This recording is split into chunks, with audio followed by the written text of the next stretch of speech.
নমস্কার, লুসি রান্নাঘরে স্বাগত। আমি লুসি। আজকের আবার চলে এসেছি সম্পূর্ণ নিরামিষ একটি রেসিপি নিয়ে। আজকের রেসিপি নিরামিষ ভেজিটেবিল চপ। তাহলে চলুন বন্ধুরা, দেখে নেওয়া যাক আজকের রেসিপি।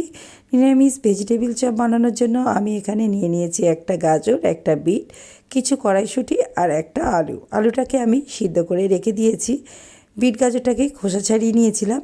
এখন আমি গ্রেট করে নিচ্ছি। প্রথমে বিটটাকে গ্রেট করে নিচ্ছি, তারপরে আমি একইভাবে গাজরটাকেও গ্রেট করে নেব। আমার অনেক বন্ধুরাই আছেন যারা আমিষ রান্না খান না। আজকের রেসিপি কিন্তু একেবারে তাদের জন্যই। কেননা অনেকেই ভাবেন যে নিরামিষ ভেজিটেবিল চপ হয়তো খেতে ভালো হয় না, কিন্তু আজকের আমি সেটাই আপনাদের সঙ্গে শেয়ার করছি। খুবই সুন্দর হয় এই নিরামিষ ভেজিটেবিল চপ। বন্ধুরা, অবশ্যই ভিডিওটা লাস্ট পর্যন্ত দেখবেন, আশা করি আপনাদেরও খুব ভালো লাগবে। আমি বিট আর গাজরটাকে গ্রেট করে নিয়েছি। এখন গ্যাসেতে একটা ননস্টিক কড়া বসিয়ে দিয়েছি আর নিয়ে নিয়েছি অল্প পরিমাণে একটু তেল। তেলের মধ্যে দিয়ে দিয়েছি অল্প একটু বাদাম। বাদামটাকে হালকা করে একটু ভেজে নিয়েছি। এখন দিয়ে দিচ্ছি কড়াইশুঁটিগুলোকে বাদামের সঙ্গে একটু ভেজে নিচ্ছি। এবারে দিয়ে দিচ্ছি গ্রেট করে রাখা বিট আর গাজরটাকে। প্রথমে বিট আর গাজরটাকে একটু ভালো করে তেলের সঙ্গে নেড়ে নিচ্ছি। বেশ কিছুক্ষণ ধরে নেড়ে নিয়েছি। এবার দিয়ে দিচ্ছি স্বাদ মতো লবণ। এই সময় লবণটা দিয়ে দিচ্ছি, এর কারণ বিট আর গাজরটা খুব তাড়াতাড়ি নরম হয়ে যাবে।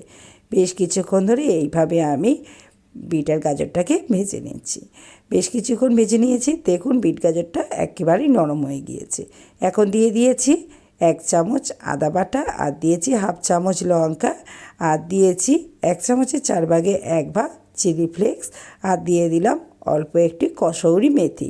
বেশ ভালো করে আমি এখন একটু কষিয়ে নিয়েছি। এই সময় গ্যাসটাকে আমি লো ফ্লেমে রেখে দিয়েছি। বেশ কিছুক্ষণ ধরে কষিয়ে নেওয়ার পরে দিয়ে দিয়েছি স্বাদ মতো চিনি, আর দিয়ে দিচ্ছি আগে থেকে সিদ্ধ করা আলুটাকে আমি গ্রেটার দিয়ে একটু গ্রেট করে নিয়েছি। আপনারা চাইলে এটা হাত দিয়েও আলুটাকে ভালো করে মিশিয়ে নিতে পারেন। এবারে বিট গাজরের সঙ্গে ভালো করে আলুটাকে কষিয়ে নিচ্ছি। এই সময় গ্যাসটাকে অবশ্যই লো ফ্লেমে রাখবেন। দেখুন আমার কিন্তু একেবারে এই পুরটা রেডি হয়ে গিয়েছে, কেননা কড়া থেকে উঠে আসছে। এবারে এটাকে আমি কিছুক্ষণের জন্য ঠান্ডা করতে দিয়েছিলাম, আমার ঠান্ডা হয়ে গিয়েছে। এখন হাত দিয়ে ভালো করে ভেজিটেবিল চপের আকারে গড়ে নিচ্ছি।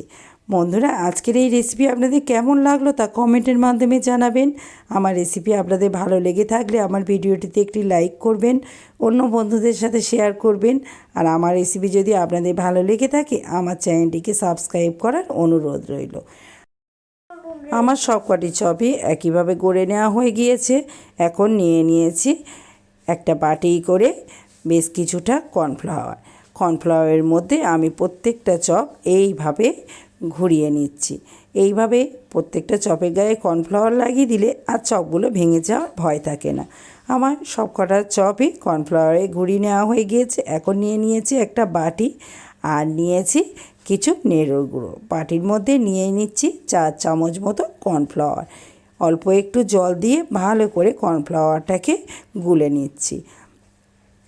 কর্নফ্লাওয়ারটা বেশ ভালো করে আমি গুলে নিয়েছি। দেখুন ঠিক এইভাবে, খুব মোটা নয়, খুব পাতলা নয়। এবারে একটা চপ ওই কর্নফ্লাওয়ারের জলের মধ্যে এইভাবে ঘুরিয়ে নিচ্ছি। এবারে দিয়ে দেব নেড়োর গুঁড়োর মধ্যে। বেশ ভালো করে আমি নেড়োর গুঁড়োটাকে ভেজিটেবিল চপের গায়ে মিশিয়ে নিচ্ছি। বেশ ভালো করে মেশানো হয়ে গিয়েছে। এবার এটাকে আবার আমি কর্নফ্লাওয়ারের জলের মধ্যে ডুবিয়ে দেব। ভালো করে জলের মধ্যে ঘুরিয়ে নিচ্ছি, নিয়ে এটাকে আবার আমি নেড়োর গুঁড়োর মধ্যে দিয়ে দিচ্ছি। আবার একইভাবে ভালো করে নেড়োর গুঁড়ো ভেজিটেবিল চপের গায়ে মিশিয়ে নিচ্ছি। আমার এটা ভালো করে ভেজিটেবিল চপগুলোকে নেড়োর গুঁড়োর সঙ্গে কোট করা হয়ে গিয়েছে। এবার এটাকে আমি তুলে নিচ্ছি।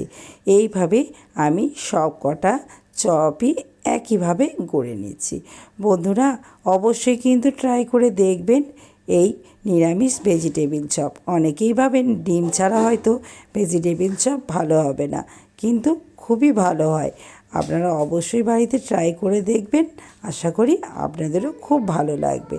দেখুন একইভাবে আমি কিন্তু সব কটা চপই গড়ে নিচ্ছি। আমার সব কটা চপ গড়ে নেওয়া হয়ে গিয়েছে। এখন আমি গ্যাসেতে কড়া বসিয়ে দিচ্ছি আর কড়াতে নিয়ে নিচ্ছি পরিমাণ মতো তেল। চপগুলো বেশ ভালো করে ডোবাতে হবে, সেরকম বুঝে তেলের পরিমাণটা নেবেন। এবারে আমি একে একে চপগুলোকে ছেড়ে দিচ্ছি।